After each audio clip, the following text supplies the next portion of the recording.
آله وأصحابه ومن استنى بسنته ونهج بنهجه إلى يوم الدين وبعد. أيها المستمعون والمستمعات نقول لكم جميعا السلام عليكم ورحمة الله وبركاته. هاي بسيط جلبة يرتي الله سبحانه وتعالى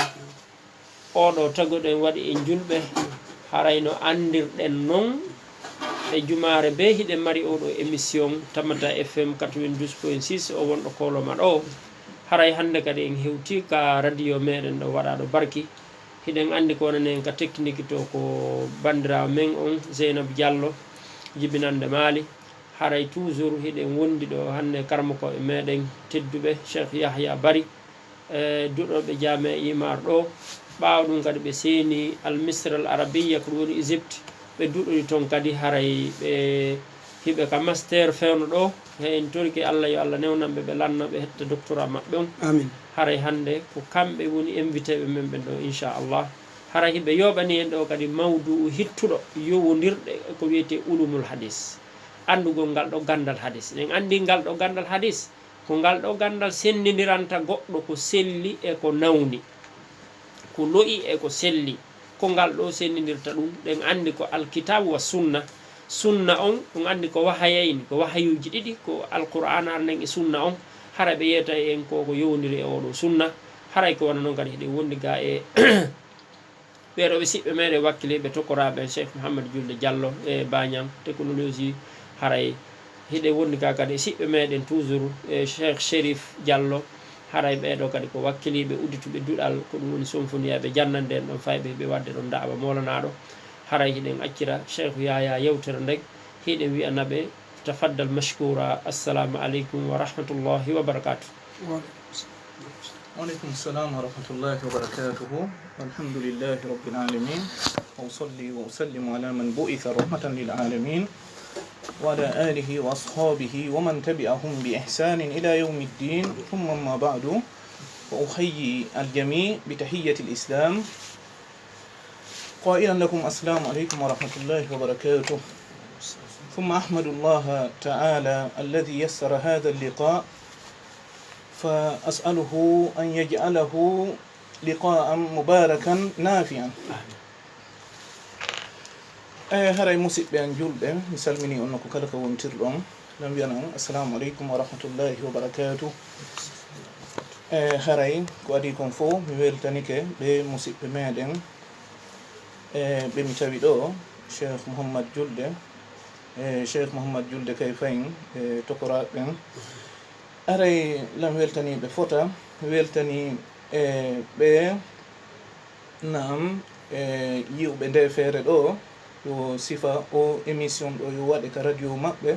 haray ɓeɗo kay hiɓe weltana tori Allah yo allahu yoɓuɓe ko ɓuri moƴƴude joddi. haray lam weltani kadi heɗitotoɓe ɓen kadi o radio ɗo. haray so ɗum feƴƴi en naate ka mawdu o no yawiri way haray waɓu toon no andirɗen noon wawtuji ɗi no yawi fota. haray en yetti Allah fota. naam aray musidɓe men ɓen ɗo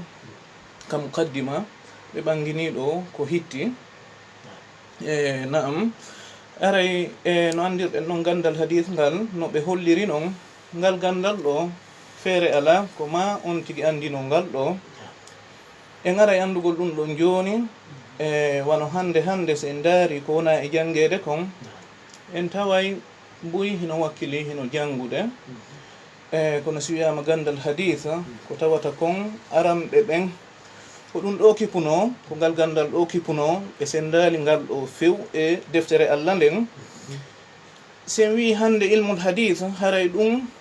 faydi woɓɓe sinani ɗum ɗo haray ɗum ko kesum ka maɓɓe. haray ngal gandal ɗo ngal hana wongol kesum ka julɓe ɓen. ko waɗi noon sen ƴetti e aramɓe ɓen fi zamani as-sahaba, sahabaɓe ɓen radiallahu anhum. ɓeɗo ko ngal gandal ɗo e deftere Allah nden woni ko ɓe siŋidiri, ɓe jogiti, ɓe hunji deftere Allah nden, ɓe hunji sunna nelaɗo on sallllahu alayhi wa sallama. woniri noon are ɓawo maɓɓe kadi attabi'un ɓen ɗon kadi woni e ngal gandal ɗo ɓe jokki ɓe kipi ɓe wakkili ɓe janni ɓe feññini sen ƴetti taho ɗo en hewtude e zamanu tabi'in en ari e ɓe sahabaɓe ɗo ɓen andi buy feeñuno e ngal gandal ɗo no e hoore maɓɓe no yeeso maɓɓe Abu Hurayra radiyallahu anhu hikki ɗon Ibnu Umar e Jabir e nene meɗen Aisha e woɓɓe goo ɓeɗo fof feeñi hande so on ƴetti wono defte hadis ɗen on ƴettata ɗo deftere ronkon tawgol ton an Abi Hurayra ko noon woniri kay Abdoullahi ibnu Umar ɓiɗɗo Umar ibnul Khattab on ɗon kadi ɗen andi ko yanganinoɗo ngal gandal ɗo yangani sunna on fuu naam se ndaari ɗo en tawa ko ɓiɗɗo Umar ibnul Khattab ko noon woniri se ndaari ɗo Aisha kadi en taway nene meɗen Aisha radiyallahu anha ko ɓiɗɗo Aboubacre ni Siddiq haray felore taho hana jokkugol Aboubacre ni Siddiq Umar ibnul Khattab fi kamɓe ɓe hebbinorali fillagol en andi hari déjà hari on tuma hari ɓe occupi fota ɓe marno occupation ji heewɗi joni ɓiɓɓe maɓɓe ɓen tun yoniɓe ɓiɓɓe maɓɓe ɓen ɓe ne'i ɗo ɓe andini ko ɗum ɗo jokkete haray ɓe ɗo yoniɓe haray alaka ɓeeɗa kaɓe fele hoore ɗum kay noon hiɓe mari fillayeji ɗen andi ɗum ɗon kono ɓiɓɓe maɓɓe ɓen hino ɓuri ɓe ko filla naam sen ari sen gayni fi ɓeɗo en daari talibaɓe ɓeɗo ɓen ɓeɓe kontuɗen ɗogoy ko hebbinorɓe fillagol hadis ɓenni hiɓe ɗuuɗi kono ɓeɓe kontuɗen ɗo ɓeɗo ko hebbinorɓe ɓenni sen ari talibaɓe sahabaɓe ɓen en taway ɗum kadi hino ɗuuɗi Saïd ibnu Jubayr oɗo koye maɓɓe woni ko jeeya Salim oɗo ɓiɗɗo makko on honno Abdoullahi oɗo kan Abdoullahi ibnu Umar ɓiɗɗo makko on Salim ko honno tabi'in woni ko jeeya ko fillotoɓe hadis ɓen hebbinorɓe fillagol hadis ɓen kay woni ko jeeya Salim honno Abdoullahi ibnu Umar joni en aray woni nam sen gayni yewtugol fi oɗo feƴƴen kadi yeeso kono gaynen taho gayniden e Abdoullahi ibnu Umar Abdoullahi ibnu Umar oɗo no hollirɗen ɗon ɓiɗɗo makko on Salim on ɗon ko ɓiɗɗo makko reedu ɓiɓɓe makko goo Hamza woɓɓe goo kadi ɓeɗo fof ko fillotonoɓe hadis awa ɓiɗɗo makko honno gorejo ɓiɗɗo makko on Naafi imam Naafi en andi Naafi ko karamo ko imam Malik na noon Naafi e tun kono se ndaari wano hay tugorɗe ɗen asahul asanid imamul Bukhari ɓe wi'i o asahul asanid ko ma rawahu malikun an nafi'in an ibni umara haray nam haray ɗum ɗo no holla en ɓural on neɗɗo ɗon on ɗon hari ko ne'eteɗo maɓɓe mawla Abdoullahi ibni Umar haray ɗo en andi Salim imam Nafi ɓeɗo fof muɗum ko Abdoullahi ibn Umar woni ko formi ɓeɗo janni ɓeɗo nam sen ari ɗo Abu Hurayra oɗo no mari talibaɓe boy bal hay sahabaɓe goo tigi jangi e juuɗe makko joni lan andi se tawi en ɓay hara hiɗen si Allahu lan ɗo jaɓiɗen anni ɗo ɓangilngol e wande may zamanu sahaba ha e tabi'in ha tabi'i tabi'in ha e o zaman mo wonɗen ɗo hiɗen anni feññingol karmokoɓe feeñunoɓe ɓen ka hadis haray ɗo hiɗen wawi daragol ɗo e o zaman ɗo o madrasa ɗo aro en e madrasa hikkiɓe ɓe ɓen hikkiɓe maɓɓe ɓen joni sen ari fi asri tabi'in en taway ɗon kadi boyi kadi feeñuno no hollirɗen noon ɗo en yiltito tun woni Salim Abdoullahi ibn Umar imamul Amash imamu Zuhri Muhammad ibn Muslim ibn Shihab az-Zuhri oɗo o karmokojo molanaɗo e karmokoɓe ɓen jeego ɓe fillayeji ɗin yiiloto ɓen e muɗum oɗo hino tawa oɗo imamul amash e yahya ibnu kathir harna imam ibnu kathir mo anduɗen on sahibu tafsir on e woɓɓe goo ɓeeɗo ko karamokoɓe kay imam malik no mi holliri on noon ko karamokoɓe kay soufiyanu thawri e soufiyanu ibnu uyeyna ɓeeɗo fof ko duɗiɓe juuɗe maɓɓe e mamar e hicham e wawɓe wo ɓen ɗon hiɓe ɗuuɗi fota ɗum ɗo ko zaman hombo wonɗen koye zamanu tabi'ina wonɗen ɓeeɗo kadi ɓay ɓe jangi ɓe janni ɓe heɓno taalibaɓe woɓɓe goo ari ɓaawo maɓɓe ɓen ɗon kadi nafitori ɓeeɗo sen ari e ɓen ɗon ɓe sifiɗen ɗo nanen mamar e soufiyanu bnu uyeyna e soufiyanu thawri abdoullahi bnu moubarak ɓeɗo fof muɗum ko e taalibaɓe ɓeeɗaɓen e nafitoriɓe ɓen ɗon e woɓɓe goo kay imamul awza'i e woɓɓe goo kadi ɓe tawata en wawata jantagol fof ɗo joni ɓeɗo kadi ɓe accuno taalibaɓe ɓe accuno taalibaɓe no jeeya e taalibaɓe ɓeɗo honno a imma wano abdoullahi bnu maslama oɗo jangi e juuɗe imam malik ko taalibajo imam malik ko taalibajo woɓɓe goo kadi karmotoɓe wurunoɓe ndiñande yahya bnu yahya oɗo kadi wannon ɗen andi hay mo watta fewnɗo mo watta wonaɗo jangede on fota toɓa wonaɗo e jangede on fota koye riwaya yahya bnu yahya oɗo abdoullahi bnu yusuf ɓeɗo fof muɗum ko taalibaɓe imam malika janguɓe juuɗe maɓɓe aray ɗum ɗo no holla en honɗum wonde ngal gandal ɗo ngal darananano ngal janga hara na enen hande kamen ɗo na kamen ɗo tun nongoy faydi ko alamul islami on fou se daari en taway ngal gandal ɗo faydi koko windano kon ka ara nun ko ɗum ɗon joni woɓɓe woni e jangude amma jokkugol gandal ngal ha wona insan mutakhassis fi hadha al ilm ɗum ɗon faydi boyi yeggitino ɗum ɗon boyi kipa ɗum ɗon ok sen ari ɓeɓe jantiɗen ɗo sen daari ɓeɓe jantiɗen ɗo en ari e taalibaɓe ɓeɗo ɓen en tawa ɓeɗo kay ɓe accuno taalibaɓe abdoullahi bnu maslama son ƴetti deftere nden sahihul boukhari on yi ay wonde imamul boukhari ɓe wi haddathana abdoullahi bnu maslamata qala haddathana malikum qala haddathana nafi'un qala haddathana ibnu umar abdoullahi bnu umar honno ɓeɗo ko taalibaɓe ma ɗum wiyen ko karamokoɓe imamul boukhari imam muslim imamul boukhari no ton boyi e karamokoɓe ɓe hewtino zaman maɓɓe ɓe tawata imam muslim hewtaki imam abu dawuda hewtaki imam mutirmidi imam nasa'i heddiɓe ɓen tawa kamɓe ka duuɓi maɓɓe ka yaltangol maɓɓe law wallitike ɓe ha ɓe wawi hewtagol karamokoɓe ɓe tawata ɓeeɗa hewtaki haray musidɓe sen daari ɓeeɗo wono imamul boukhari joni ɓen ɗon kadi ɓen kadi accuno taalibaɓe imam muslim koye ɓen ɗon woni ko jeeya imam at-tirmidhi mouhammad bnu isa at-tirmidhi ɓeɗo kadi koye ɓen ɗon woni ko jeeya ko noon woniri ɓen ɗon kadi ɓe accuno taalibaɓe ɓen ɗon e hoore muɗum e taalibaɓe imamul boukhari ɓen e taalibaɓe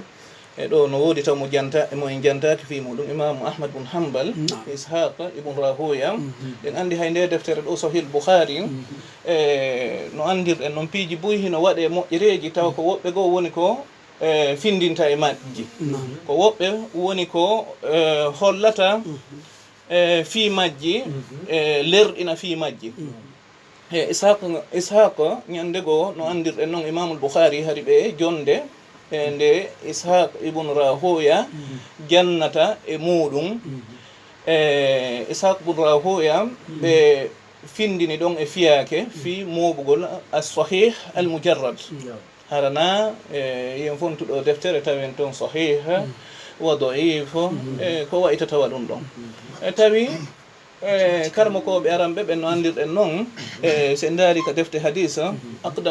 aqdamu kitabin wasala ilayna en taway ko almuwatta muwatta malik on imam malik on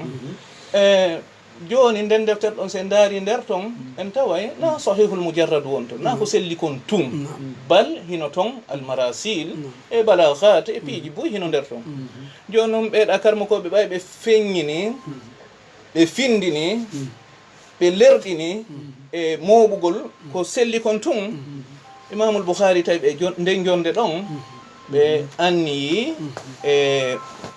ɓe wakkiloto kamɓe kadi ɓe ɗumanno ɓe wallifo ka as-sahihu al-mujarrad ɓe walli fiile no andirɗen noon sahihul boukhari ko deftere mawnude nde tawata julɓe ɓen fop ko fowgoy fow hino fottani deftere nden ko deftere sellude fow kadi hino teddini fi mayre immorde e honno wiyete ahlul madahib joni sen daari madhab jiɗi nayyi andi mono ka men ɗo hara wawata andugol ko fewndi kon fow e ko yowodiri e defte ɗen kono so yeehi ka shafi'iyankoɓen on tawa ɓe teddini sahihul boukhari ɗum hino ka defte maɓɓe hadisaje ɗen hino ka defte maɓɓe son ari ka madhabu alhanafi on taway toon kadi ko wano noon on tawa ɓen ɗon kayno teddini e defte ɗen sahih boukhari sahih muslim e sunanu tirmidi sunanu ibni maja e sunanu nasa'i sunanu abi daoud ɗum ɗo fof a tawa ɓeɗo fof no fottani ko wannon ɗen ɗon defte ko defte lasilije ko lasilije julɓe ɓen noon e so goɗɗo landama al usul kutubul usul al ummahat haray ko ɗen defte ɗon e haray so en yii ɗo karmakoɓe no walli fof ka fiqhu ma woɓɓe no waɗa qa'idaji ka usul ɗum ɗo foppu muɗum ɗen andi haray no woodi ka iwi goɗɗo wawata en jannugol ɗo deftere ma wiya no jannude ɗo deftere ka fiqhu hara wooda ka o itti ko woni yewtude kon haray kaka deftere Allah e ka sunna nelaɗo on haray ɗiɗo ɗo ɗi sertata e harnane harɗen sifade fi karmakoɓe hikkuɓe ɓe ngal gandal ɗo en continue si Allah subhanahu wa ta'ala moyi ɓanginen fi en andu wonde ngal gandal ɗo ko gandal ngal tawata kipama e yimɓe ɓen himmiringal ka ara nun ha e o zaman mo wonɗen ɗo e sen daari imamu dara kutni ɓay o ari kanko kadi o eti fota e ngal gandal ko walli fi kon defte makko ɗen hino wooda imamu ibni khuzama ɓeɗo e ibnu hibban talibajo maɓɓe on e talibajo on ɗon on kadi alhakim abou abdillahi naysaburi ɓeɗo foppo muɗum sen daari en taway kamɓe kay ɓe walli fino defte maɓɓe ɗen no wooda sahihu ibnu huzayma yaafe hino wooda sahihu ibni huzayma e sahihu ibni hibban al-busti ɓeɗo fof defte maɓɓe ɗen hino wooda e ko noon woniri kadi المستدرك للإمام الحاكم نعم أبي عبد الله النيسابوري ɓeɗo kay deftere maɓɓe nen ɗen andi nde wooda ɗo en ala sifade ko sabu honɗum ɓe walli forinde sabu fanɗugol waɓuto on na ɗum en yewtay ko sabu honɗum ɓay deftere nden ko wiyete ko almustadrak ala sahihayn e ɗum ɗon ɓe tawata ɓen hino kippingal gandal ɗo hino andi ko sabu honɗum ɓe walli foti nden deftere ɗon joni ko noon woniri kadi e ɓaawo ɓeɗo kadi e woɓɓe goo kadi ari al-khatibu al-baghdadi imamu al-khatibu al-baghdadi en andi ɓeɗo ɓe walli fino fota ka mustalahul hadith ɓe kippingal gandal hadith ko mu'arrikh ko mo o muhaddith kadi mu'arrikhun wa muhaddithun ɓe walli fi ka gandal mustalah ɓe hebbinori ha karma ko ɓe wi'i faydi fannu ala fannu mustalahul hadis mo tawata ɓe hertinanali deftere hunde ko noon woniri ko adiɓe kamɓe hari alhakim abou abdillahi naysaburi hade ɓe wallifike deftere maɓɓe nden marifatu ulumil hadith ɓeeɗa ari ɓe wallifi kamɓe kay no hollirɗen noon defte heewɗe ɗe tawata ko defte ka gandal mustalahul hadis ngal ko defte ɗe tawata ko yilteteɗe e muɗum ko noon woniri sen daari kanko alkhatibo ko e madhabu shafii on woni ko jeeya e muɗum ko noon woniri kadi sen ari ka madhabul maliki en taway abdoullahi honno abou oumar naam ɗum ko ibnu abdoulbar dow woni ko faandi ɗen muman ibnu abdoulbar ɓay ɓe ari kamɓe kay ɓe kipi ko yowndiri e gandal hadis ngal ɓe kipano feɓuhu on tun ɓe acci ɗon hadis on seede muɗum ɓay ɓe ari e deftere imam malik nden ɓe sarhinde sharhu ɗiɗi ɓe sharhinde e sharhu no wiye al istidkar muwatta malik waɗi kay sharhu goo no wiye at tamhid joni so tawi deftere nden kaka nahiyatul hadith ko fi marifati al hadith mutun al hadith ala tariqati ahli al fann hara ko ɗon ardu ɗon on taway deftere nden al istidkar so ƴetti on taway golle mawnuɗe ɗe ibnu abdoulbar ɗe ɓe waɗi toon son ari kay hara kaka fiqhu wonɗon kadi e ɗaɓɓutude hara ko nam deftere nde mari kon ka fiqhu al ahkam ɗum kadi si on ɗaɓɓiti nder toon kadi on taway toon kadi ko nafata ko tawata kadi hino mawni ko tawata kadi hino laaɓi haray ɗum ɗon fof holli pellet aramɓe ɓen ɓe waɗirano ngal gandal ɗo ɓaawo no boyi warri noon hannde nam ko noon woniri so tawi en feƴƴi e ɓen ɗon en ari ono imamu nawawi ibnu salah ɓeɗo fof ɓe wakkili no fota ibnu salah ɓay ɓe ari ɓe ndaari defte khatibu ɗen tawi on tuma hari ɓe waɗa imam ka darul ashrafiya tawi ɓe waɗa honno ɓe waɗa toon mudarris jannowo tun na imam yafem ɓe yiɗi jannugol e gandal hadis ngal ɓe yilkiti e defte khatibu ɗen e defte goo e waɗi deftere no wiye muqaddimatu bni salah ɓe waɗi nde deftere ɗo e deftere nden nde heɓi qabul ka karmakoɓe ɓen karmakoɓe ɓen fopp muɗum i wandema zaman deftere nden i wandema ka deftere nden wallifa ha addi hande karmakoɓe ɓen ɓe waɗi iqbal e mayre ɓe janninde ɓe yuɓɓinde ɓe sharhinde haray ɗum ɗon no holli e ahammiya ko deftere nden mari kon ok ɗum ɗon ko e zaman ɓeɗo ɗiɗo ibnu salah imamu nawawi ɓay ɓe holli ɓe wuruduno kono ɓe yiidano kono se ndaarile kadi imamu nawawi seede nde deftere ibnu salah nde heɓuno qabul ɓay imamu nawawi tigi ɓe waɗuno nde ihtisar e deftere no wiye al irshad e deftere goo kay no wiye taqribu nawawi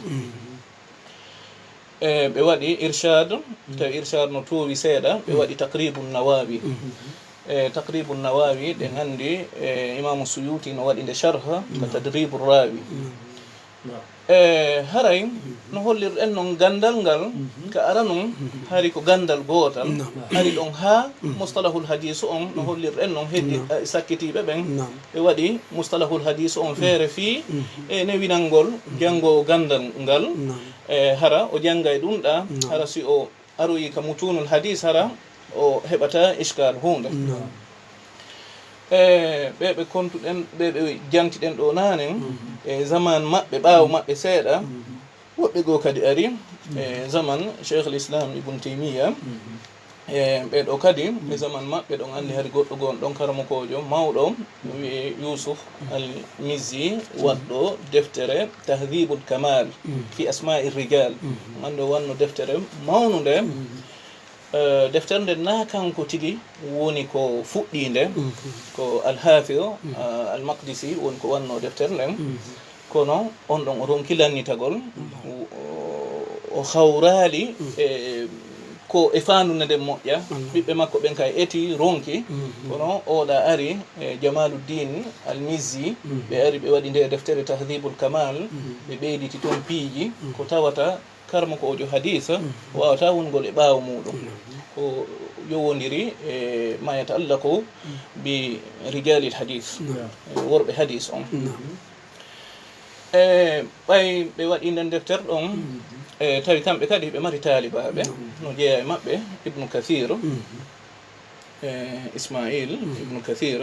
Abul Fida o tafsir mo jangeten ɗo tafsir Ibnu Kathir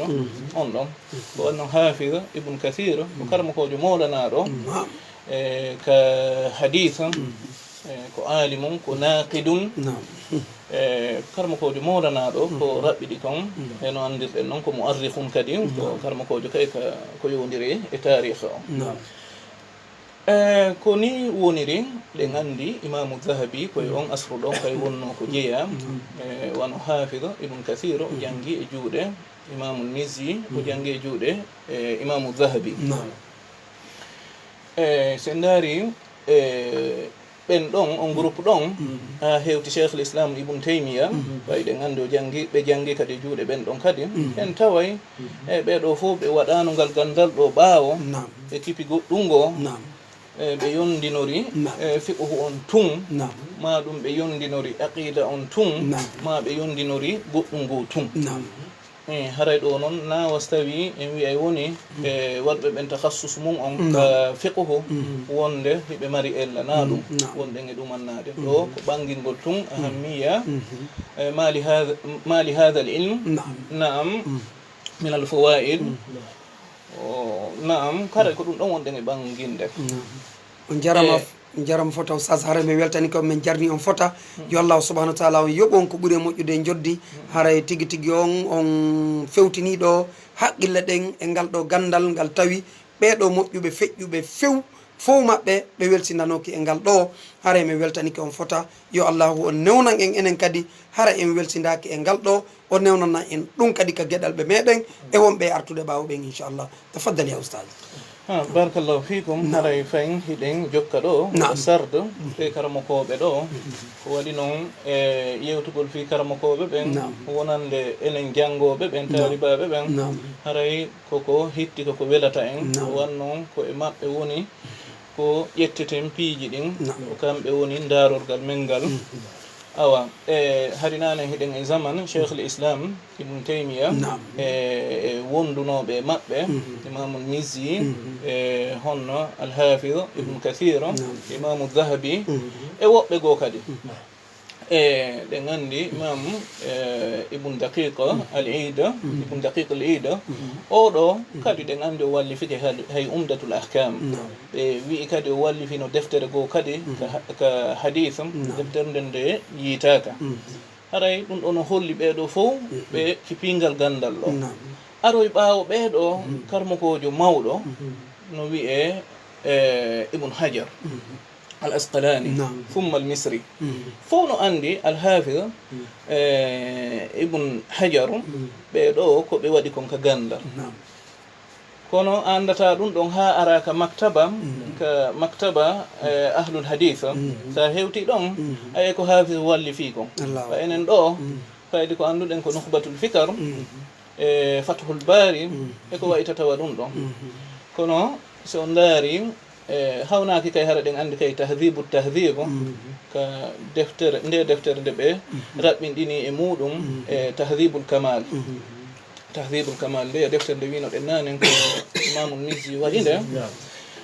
ɓe waɗno nde ikhtisar fi newinalngol talibaɓe ɓen e newinalngol julɓe ɓen fof ko noon woniri ɓe waɗi kadi fayin kadi ikhtisar deftere nden kadi nden deftere on tahdhibu ɓe wandi ikhtisar kadi e deftere goo kadi eno wiye taqribu tahdhibu eno andirɗen noon e defte goo kadi hara wona ɗeɗo Hafiz no wallifi defte humpa ɗum ɗon a yahay ka maktaba karmokoɓe hadis ɓen maktabatu ahlil hadith a yiyay ko ngalɗimma ɗen andi kanko kadi o wallifino o waɗi nde deftere makko Fathul Bari o wallifi defte heewɗe no hollirɗen noon o janni kay ko heewi no jeeya e taalibaɓe makko ɓe tawata hiɗen andi imamu sahawi en andi kamɓe tigi ɓe sharhuno honno nde deftere ɗo alfiyatul iraqi no woodi taw koye ɓanginano nanen ka muqaddimatu bni salah muqaddimatu bni salah no hollirɗen noon woɓɓe arno yuɓɓinde woɓɓe firti nde no jeeya e yuɓɓuɓe nde al imamu l iraqi Abdourahim imam Abdourahim al iraqi Zeynuddin oɗo ko karama ko hafid ibn hajar o jannuno ibn hajar duumi e juuɗe makko ko heewi aray ɗum ɗo kayno holla wonde taalibajo sa heɓi karama kojo mo tayɗiniɗa hino gayna haray duumo e juuɗe makko heɓa gandal e ngal o mari ngal feƴƴa ka yeeso haray ko ɗum ɗon heɓata gandal haray wano no hollirɗen noon yaafo ɗon ɗon mi sornita ɗon landal haade mi yejjitata tafat ɗon joni alfiyatul iraqi alfiyatul suyuti ko alfiya est ce que haray farqu no hakkude majje ka farqu ala hakkude majje ɗo ko wawete wiigol fi ɗum ɗon en andi ko imamul iraqi adi waɗugol alfiya on heɓa ɓe waɗi alfiya on tawi alfiya on hino hitti hino jangede hino hunjede wamo suyuti ko waɗi kon kamɓe kadi ko muqaddimatu bni salah on fayin kamɓe kadi ɓe waɗi ɓe yuɓɓi kamɓe e imamul iraqi ɓe fof ɓe yuɓɓi deftere oɗa nde waɗinde nazm joni sen ari ka hara si tawi joni landal mongal ko honde ɓuuri moƴƴude ok haray ɗon haray karama ko ɓen ha hande faydi ɓe wawi wigol hino yeddodiri ko honde ɓuuri woɓɓe no wi'a kono cheikh abdoulkarim al-Khudayr oya mo saudi to ɗen andi ɓe sharhi alfiyatul iraqi way ɓe sharhi nde son heɗitike sharhu on nanay toon ko ɓe yewtata kon ɓe wiya kamɓe nden ɗon no ɓurani ɓe almuhim ɓe ɗumanno moƴƴa fi mayre ɓe ɓanta ha woɓɓe goo kay ɓantira ndeto ɓanta ndeto holla ɓure ko nde mari kon ko nde ɓeydi kon kadi nasmu suyuti on hino ɓeydi e nasmul iraqi on no wonir noon ko kanko woni sakkitiɗo on haray ko wiyeten faydi on tigi koye janngu deftere nde o suɓi wo e majje kanje ɗon ɗiɗi ko tawi kon ala e ndeɗa o eto o watta e ndeɗa o ɗumanno haray no hollirɗen noon alhafiz ibn hajar ɓe acci ɓe taalibaɓe ɗo imamu sahawi ko ɓen ɗon sharhi alfiyatul iraqi alnanen hewtiɓe ko yiltitaniɗen haɗa ko fiyen wiyen ɓangin wonde imamul iraqi ɓay ɓe waɗi nazmu on ɓeeɗa arno firti nazmu on ko noon kadi o woniri joni sen daari ɓe taalibaɓe ɗo taho taalibaɓe alhafiz ibn hajar ɓen sen daari taalibaɓe ɓen wano kanko ɗon imamu sahawi e imamu suyuti naɓano ko hafid ibn hajar tawi hiɓe fanɗi kono fewndo on say hari koye aada zaman maɓɓe on si tawi goɗɗo jibinanama boobo mo faala e boobon janngo o naɓa mo karmakojo on du'anomo wona o jangi e juuɗe makko kadi ɓe warrayno noon ɓen ɗon ɗiɗo ko taalibaɓe ɓe tawata yanganike ngal gandal no hollirɗe noon nanen taqribu nawawi o hafiga honno jalaluddin suyuti ɓe waɗuno nde sharhu ɓe waɗi sharhu labaɗo sharhu on no wiye tadribu rawi no hollirɗen ni haray mi tanƴini sina haren ɓeyday tun kadi fayin no hollirɗen no nanen hara sago men en aray ha daroɗen e o zaman ɗo haɗen nun cheikh mouhammad nasiruddin al albani ɓayɗen andi ɓen ɗon kadi ko ɗum ɗon woni ko yangani kamɓe taalibaɓe maɓɓe ɓen cheikh muqbil joni sen daari zaman hafid bun hajar on e taalibaɓe maɓɓe ɓen joni daren ko homɓe kay hikki ɗon ɗen andi ɗum kadi hino ɗuuɗi fota no ɗuuɗi moƴƴa al amiru sanani imamu Shawkani ɓe wawɓe ɓeɗo fof ko kala karamokojo mo tawata ko karamokojo sunna karamokojo yanganiɗo sunna on fota walli fi buyi on tawa himo hittini ko gandal hadith ɗum ɗo woni ko raɓɓiɗi kon koni ariri ha hewti e zamanu fi man taakhara ha hewti الشيخ هون ابن باز الشيخ مادن دو كرب من دينغول الشيخ مادن محمد ابن ناصر الدين الألباني بندون إتالي باب الشيخ مقبل إن إتالي باب بندون الشيخ مصطفى ابن العدوي ونو بندون ماري دود المولا نانغال سينا نوبي خادرا فيهم لوني yerko on tigi woni misra kon yi aali duɗal ɓurgal ngal ɗon yi aali few duɗal hadis ɓurgal ngal ɗon sa yehi noon a janggay kala ko faala hono ka hadis mi yaali duɗal ɓurgal ngal ɗon ɗen anndi talibaɓe ɓen talibaɓe cheikh mokbil ɓen e cheikh mouhammad nasiruddin al albani ɓen ɓe wallitike fota ɓe jannuɓe haray den tori Allah yo Allah yaafo ɓe ɓe jantiɗen ɗo fo haray joni lan heɗiti on wata taw joni hara waɓutu on motike ha on jarama on jarama albarka haray min weltani kam fota yo Allah subhanahu wa taala on yoɓon ko ɓuuri moƴƴude joddi joni ɗo haray en jonnayi musidɓe ɓen anten on ɓe wawa noddude ɓe landito koɓe famali e muɗum haray hiɗe wiya ɓe ko saɗi maɓɓe ko tooli maɓɓe ka tamata fm hande kadi ɓe jonnama koɓe tamata ko kelɗi hara ɗo ko télé makka banggal gandal hadisa haray tigui tigui on mi weltani ko oustaz haray numéro ji ɗin ko 662 16 33 99 e 628 49 75 83 haray ko tooli moɗon ka tamata fm ko tooli moɗon kadi e wallitagor ɗo radio haray oustaz e nder ko heɓuɗon taw wo haray ko honɗum woni ko courage ɗon joni jama on e fingal ɗo gandal hadis oustaz nam haray ɗo nam nam haray ɗo hiɗen courage jama nam haray woɓɓe noddi oustaz jogue kaskon ɗo nam ko tooli moɗon ko homɓe wonɓe on to waleykum salam wa rahmatullahi ko homɓe wonɓe on to ko tooli moɗon nam meɗen jenti on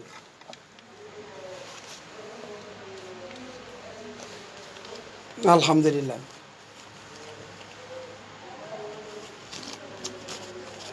alhamdulillah alhamdulillah en weltani keɓe moƴƴa fota noon wallahi inchallah on kadi on jarama onon kadi yo allahu on ɓeydan o gandal ngal ha ɓuuron ɓeɗo karama koɓe inchallah nam sas nam haray ɓe jarama noɓe holliri noon nam haray ɓeɗo en andi ɓeɗo ko kippuɓe nam fi o radio ɗo heɗitagol ngol nam inchallah on yoɓɓe ko ɓuuri moƴƴude en joddi amin amin haray ko yamirsen ɗo nam immoɓe men ɓen e ɗaɓɓirenɓe nam na yamirore ilsam tawnaki noon kay hara hay si woni ilsam haray koko haani nam ngal gandal ɗo ɗen hani wakkilagol fota nam ɗen yetta Allah fota so tawi ɗon hande duɗe ɗen ɗe ɗuuɗi ka meɗen ɗo nam no ɗe duɗe qur'ana ɗuuɗiri ni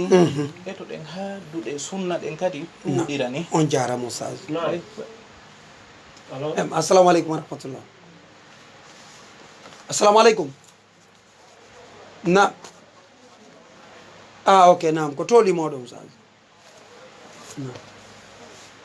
inchallah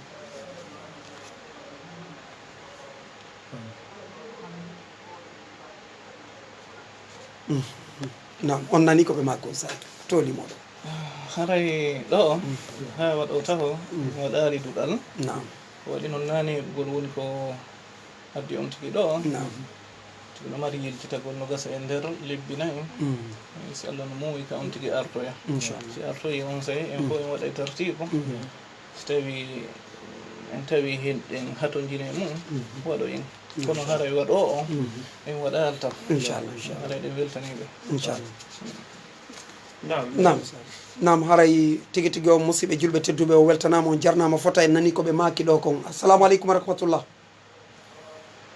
alhamdulillahi ko homɓe wonɓe hon to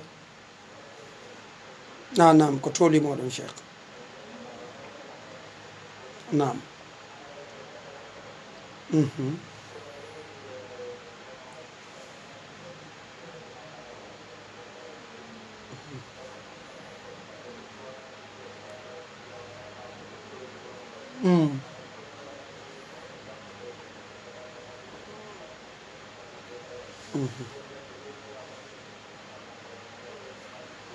non aw geliki kon maki haray ko adi kon fof weltanike ɓe nam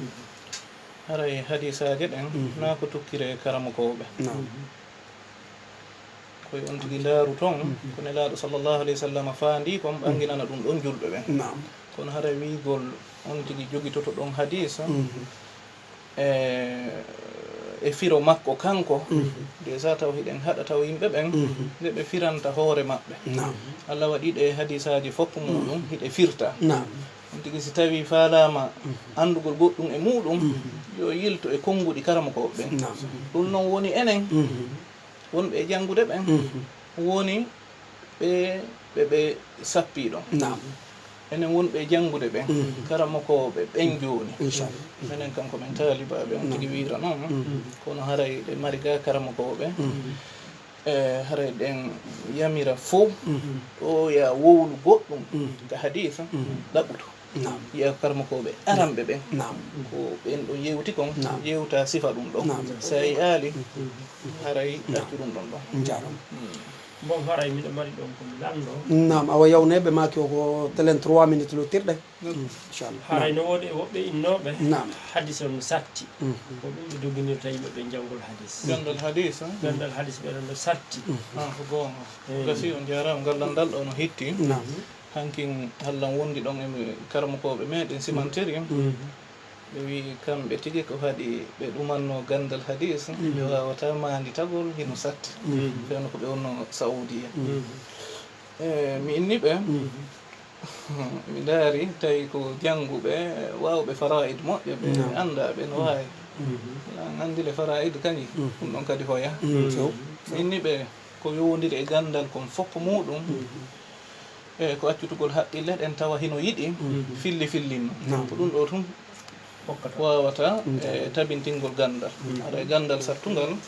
haɗa ɗum ɗon goɗɗo wawata wigol gandal ngal no satti haɗa ko ɗum haɗi o yaara toon ko ɗum hattamo yarugol toon nam e hikkitingal ɗon ngal ko defte honɗe haray waysiɗon men fuɗɗorgol fi janngol hadis o defte ɗen haray ko aɗi kon fof min komi adorta ko wigol yonti janngu mustalahul hadis mustalahul hadis ɗe mari nde deftere manhumatul baykuniya e defte goo kayno walli fa joni e nohbatul fikar ikhtisaru ulumil hadis ɗe janti ɗen ɗo e goɗɗe goo si tawi kaka pular woodi buy e majje ɗe firtuɗen so ɗen firti ɗe ka télégramme ɓe jogui ɗum ɗon haray ko wattangol ila janga mustalahul hadis on si wiya jannay hadis on musidɓe meɗen goo o ari mi heɗitotonoɓe ɓe sharha deftere no wiyeno boulougul maram nde annduɗen janggayno nde si ɓe hewti hadis ɓe yii yeeso hadis on no winda ko mursal ma ɗum ko marfou ma ɗum ko waytata e ɗin mustalahaji ɗon ɓe inna ka tigui tigui min komi wawi ko firtangol o mi laaɓani on reedu mi wawata ko mi anda ɗi mustalahaji ɗon haray ɓen ɗon ko gonga ɓe laaɓani ɓen ɗon reedu kono hani ɓe laaɓanali ɓe reedu accutugol ɗen golle ɗon ko ɗum ɗon ɓurannoɓe e nden deftere ɗum ɓurannoɓe ko waɗi noon sa anda mustalahji ɗin anda hadisul marfou anda mursal anda hay e hunde ko yowodiri ɗum ɗo haray ko honno wawirta ɗumannagol ɗon wigol ɗon annay deftere wano boulougul maram hewde ɗim mustalahaji ɗon haray ɗum ɗon ko farjere haray laaɓa reedugal ɗon ko accutugol on jaram fotal barka mi weltani ko on haray hiɗon wawi okkude jama o numéro mon on fi yoɓe waw honno hendademo inchallah hawnaki ɓe contacta on haray min numéro on ko 628 08 87 07 make numéro mum on oustaz. haray numéro on ɗo ko 622 01 78 64. nam haray ko on numéro o ɗon. haray min ngal numéro on ko 622 98 97 21. haray ko ɗiɗi won numéro ji amen ɗin. haray min weltani ko jamma on heɗitiɓe ɓen, min weltani ko karma koɓe ɓen, paɗan ɓen yewtinde men turki Allah yo Allah ɓeydan ɓe gandal ngal. mi weltaniki kadi tokkoro an feƴƴinan ɓen émission on e Oustaz séri koɓaɗo kadi ñande goɓe seeɗa to ɓe waɗana émission fi alqouran inchallah ɓay kamɓe ko alqouran on ko toon ɓe woniri mo ɓe e dommin mum hara ñande ñande ko ɓe ɓe waɗana yewtere ko yowndiri alqouran on kono no janguirte so en no biiji hara min weltaniki jamma on fof min weltaniki technicien ɓe ɓen e jor radio on min weltaniki Allah subhanahu wa taala haray rabbana zalamna anfusana wa lam taghfir lana wa tarhamna. اللهم اعز الاسلام والمسلمين واذل الشرك والمشركين ودمر اعداء الدين يا ارحم الراحمين يا رب العالمين. اللهم انصر من نصر الدين واخذل من خذل الدين يا ارحم الراحمين يا رب العالمين. اللهم صل على محمد وعلى ال محمد كما صليت على ابراهيم وعلى ال ابراهيم انك حميد مجيد وبارك على محمد وعلى ال محمد كما باركت على ابراهيم وعلى ال ابراهيم انك حميد مجيد. سبحان ربك رب العزه عما يصفون وسلام على المرسلين والحمد لله رب العالمين.